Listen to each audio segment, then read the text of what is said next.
All right. Hey, everyone. Good to see you again today. So, first day and first weekday in a while with no radiation. Um, Went pretty well. We did the long drive. We left at around 5ish. Um, ooh, all over the place. Anyway, so we left around 5:30 in the morning. Was when we hit the highway, and then we beelined it straight pretty much the entire way. We didn't stop for much else than a little bit of snacks and some bathroom breaks, and we hit my dad's place right around noon. Had a nice little lunch, and then I tried to do some programming. Did not work out. I was fucking exhausted from sitting in a vehicle for like 8 hours, or 6 hours, 6.5, 7 hours. I don't know. Anyways, you guys do the math. I'm just out of it.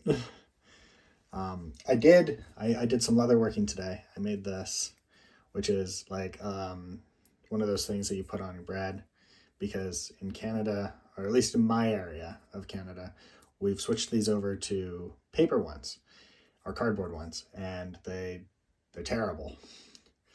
So I figured I initially tried to make one out of metal, and you have to make the hole to get the hole here has to be too large that it doesn't hold anything in metal. But with leather, I can make the hole the same size as the plastic one.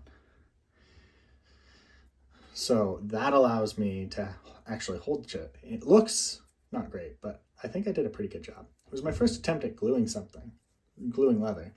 So what it is it's one piece of leather that I've cut in half, and then I've glued to a piece of board, a leather, some kind of like particle leather board.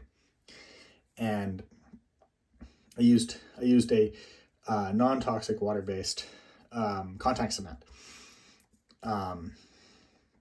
So it's two pieces of thin leather, or thin-ish leather, with a piece of particle board that's made out of, I believe, leather or leather scrap of some kind in the center to give it more structural integrity.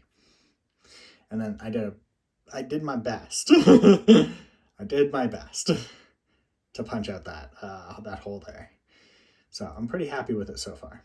I think I can refine it a bit better and make a nicer one in the future. Oh, and then instead of using Tokeno, because I don't have any Tokeno on me, what I found out that apparently if you use like Elmer's glue, it kind of works. So I used that, and then I did that thingy where you rub down the sides, and that gives you a nicer side. So I'm pretty happy with it. It does actually hold a bag of potatoes fairly well. We do not have a bag of bread to test it properly with, though. So go figure. Anyways, that was pretty much my day. So I'm going to call it a night. I'm exhausted, and I will see you all later. Ta-ta for now.